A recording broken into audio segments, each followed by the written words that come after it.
Forgiveness is not about right or wrong. A quote by Harvey Specter, lawyer on the TV program Suits, portrayed by actor Gabriel Mott.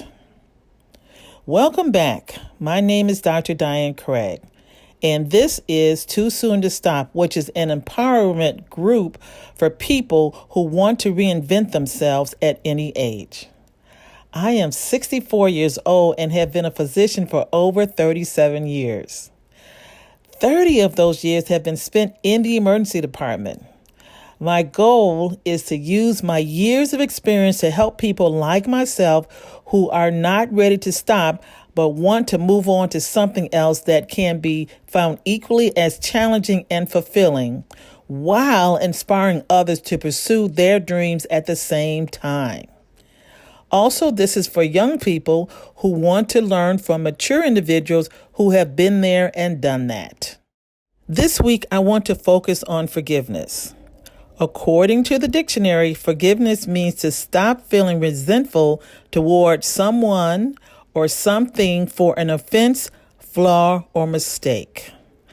This can be very difficult to do, especially if the offense has left deep hurt or even scars. This also can be difficult to hear, but forgiving the offender is a choice. We can either choose to forgive or not to forgive. If you choose to forgive, it may be difficult, and you may feel like the offender has gotten away with something. In reality, they haven't gotten away with anything because, to quote the movie A Few Good Men, God is watching. If you do make the correct choice and forgive, you have freed yourself from years of hatred, resentfulness, and anger. You no longer carry this burden. You are free. But this is a choice that you have to make for yourself. No one can do this for you. I was watching this program one time about a woman who had been viciously attacked by a spurned ex-lover. He had left her with deep physical scars that she would have to carry for the rest of her life. She was changed forever. She would have died had she not received the medical help she needed in time. There is no way for her to totally forget the infraction, yet she knew she needed to forgive in order to move forward and enjoy a quality life. After several years of dealing with her deep hurt and resentment, she finally made the decision to effectively cope with this injustice. Her solution was to cry and emote for only 5 minutes a day and then move on with her life. She would cry loudly and ask over and over again, why did this happen to me? When her 5 minutes were up, she would wipe her eyes and move on with her day. It takes a tremendous amount of courage and insight to be able to do this, yet she knew she wanted more out of life than to sit around imprisoned, embittered, and feeling sorry for herself. Sometimes it feels like the older we get, the more situations and people appear to wrong us. The more personal the attack, the deeper it hurts, and the more difficult it becomes to forgive. It is especially difficult when it comes from someone we love, trust, or thought were our friend. We want to know why they offended us. Why would you do this to me? Most of the time, we never get a satisfactory or logical answer. Yet, we must move on with our lives in order to not only survive, but to thrive. There is a huge difference between surviving and thriving. Survive simply means to continue to exist despite hardship. Thrive means to grow and develop vigorously. Big difference and takes big effort to distinguish between the two. This is necessary in order to live our best life.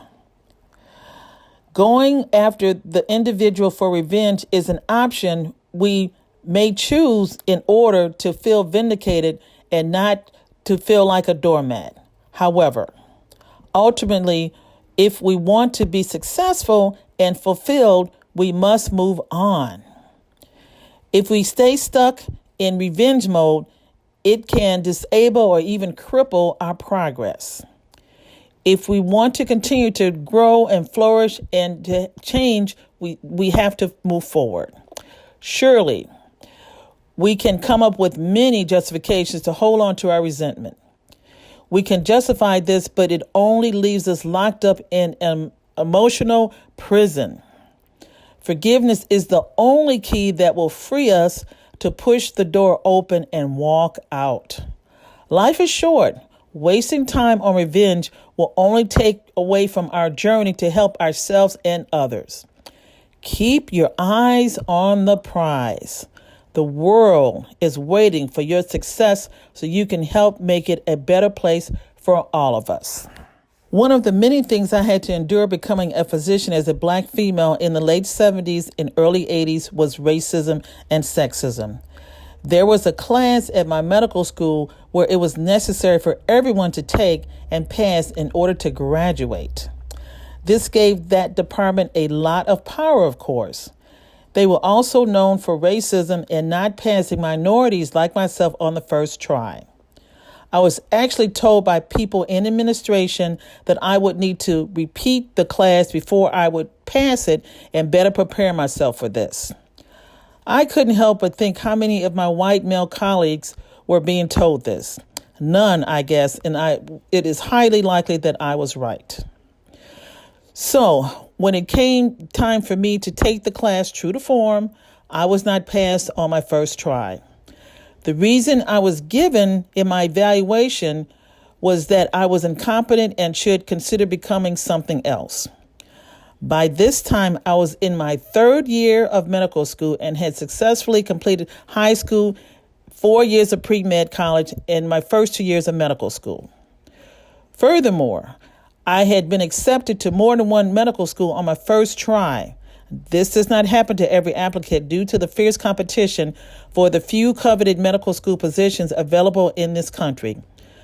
Furthermore, I had already invested thousands of dollars on my medical education because I was going to college and medical school on my own dime. There was no way I was going to give up and drop out. I was painfully shy and quiet at this time of my life, which was seen as a weakness by some. So when I saw my report and what it contained, I was furious, deeply hurt, and felt betrayed. It definitely woke up the lioness in me because I knew that what they were saying about me was not true, and I definitely was not going to accept it. So immediately, I got in my car, raced down to the department director's office, and demanded to know how they could say these horrendous things about me. I was yelling and screaming about how unfair this was and insisting on getting to the bottom of why this was placed in my evaluation. The department chair initially denied saying those negative things, but I had my report in my hand and was able to prove it. All he could say was, "Yeah, I guess we did say that," after reading my report. I then demanded to know who was it that thought I did such a poor job and why I wasn't told this in advance and given a chance to improve myself instead of failing me without former notice. In an attempt to intimidate me and get me to back down, he then yelled at me and said I had no right to come into his office yelling. I did not back down and continued to show him the report and state how unfair this was.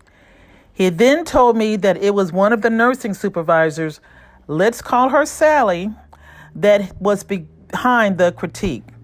I was incredulous. This woman had barely said 2 words to me the entire time I was in the rotation. I couldn't believe so much power to give me a poor report had been given to someone I barely knew, let alone had not learned anything from the entire time I was in the rotation. Furthermore, they were willing to let it stand as part of my permanent medical school record. I threatened to immediately go down and talk to Sally. However, I was stopped by the medical director in exchange for allowing me to repeat the course and pass the next time. Yep, I was going to go down and confront this Sally woman for having the nerve to say these things that I was incompetent based on a brief one-sided encounter. Shyness had overtaken by fury because the entire situation was so unfair. You want to hear something really, really sad? What if they had succeeded and I had given up? Don't think this doesn't happen, because it most certainly does on a regular basis.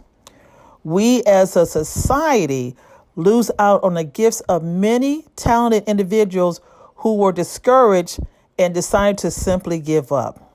Not me. I was not going to let this happen.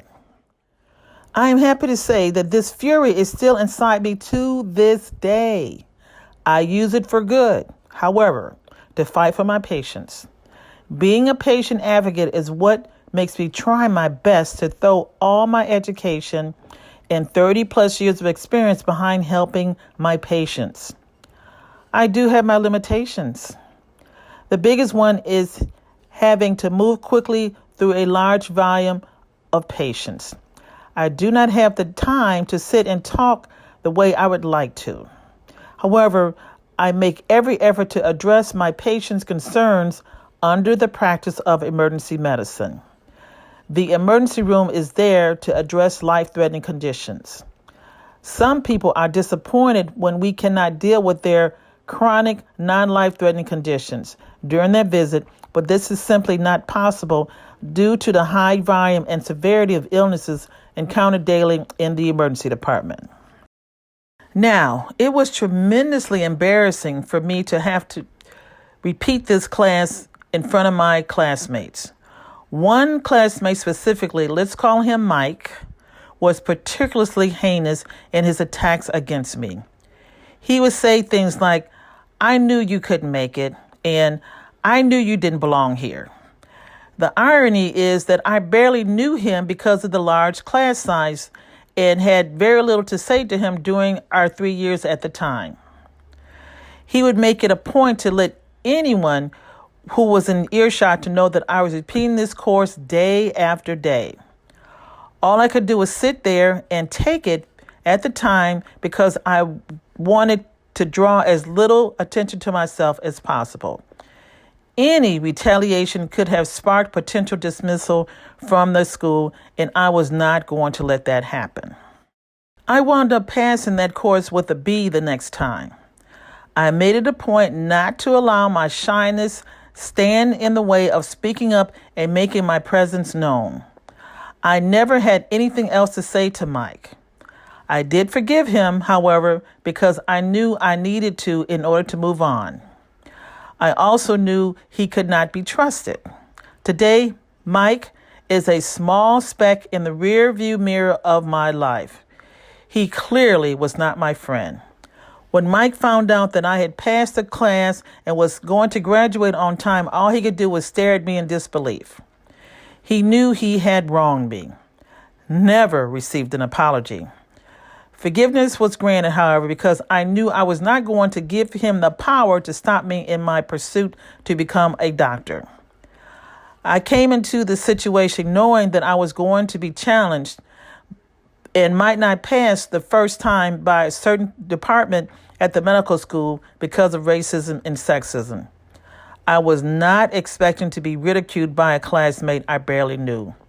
Of course, in order to take my power back, I had to forgive both Mike and Sally. Not forgiving gives power to the one who has wronged us. It leads to a lot of bitterness in the world. Do we really want to do this? Do we really want to stay imprisoned with bitterness? We can push the prison door open if we decide to move on and allow ourselves to grow and learn from the painful lesson. It is not about right or wrong, but taking back our power to move on and succeed with the goals we have set for ourselves. While we may be able to hang on to not forgiving, it eventually becomes like trying to run a mile with a ball and chain around our ankle. If I had held on to that anger and bitterness, I may not have passed and flunked out of medical school because of the power I had given Mike and Sally. Instead, I made the decision to move on, cut the chain, and run freely. Let the ones who underestimate you and wanted to mistreat you stand back and stare at you while you succeed and leave them standing there speechless and not knowing what to do next.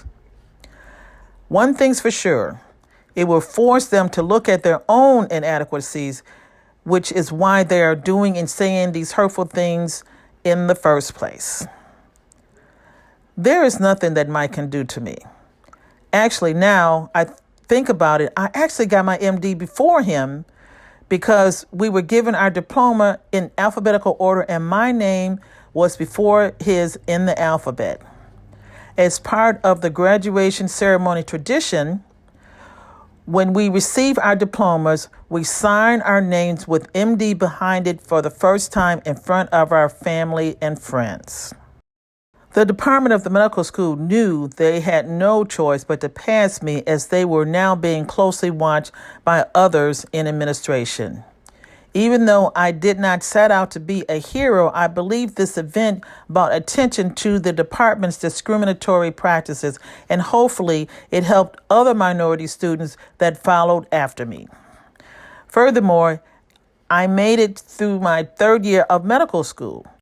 Their accusations of me being incompetent and consider becoming something else rang hollow. I then had to forgive and let my freedom ring. In the Bible, a man asked Jesus, "How many times should we forgive?" This is in Matthew 18:22. Jesus answered, 77 times. The purpose is not to put a concrete and definite numerical number on how many times to forgive, but to show that we have to be able to overlook infractions many, many, many times in order to be successful with ourselves and God. Let us not forget that no one is perfect and we ourselves have wronged others in the past as well. How can we expect God to forgive us if we are not willing to forgive others? We also must forgive ourselves for our own past mistakes. Owning and accepting consequences of some of the decisions that were made in our past that had less than a desirable outcome is necessary to grow and move on. Psalm 32:5 addresses acknowledging our mistakes and God forgiving them. We must be real, think deep, and honestly. Do not gloss over this. You must put in the hard work to be successful. Remember, hanging on to vengeful and bitter emotions only hurts you. It will keep you from growing and moving forward toward your goal. The world is waiting for your success so that you can help make it a better place for all of us. Get moving and forgiving. Learn to let go of toxic people and situations. These toxins also will simply hold you back. Get help if you need help and have trouble moving forward, but by all means, move forward. Pray, read books, talk to a counselor or a good friend. By all means, be so patient with yourself. Be very patient with yourself. You did not get here in one day and will not get over some things in one day. Some things can never be forgotten, like the poor woman that was severely scarred and damaged for life because she spurned an ex-lover. Take the time to process the hurt with the intent of moving on. You will be amazed how much more you can get accomplished and how much better you will feel about yourself when you are living a great and grateful and forgiving life. Well, that's all for this week. Can't wait to learn of the many lessons you are learning and victories you are achieving while you are closely walking with God. Stay authentic and continue with determination to make your dreams a reality. Till next time, praying for your success and wishing you the very best.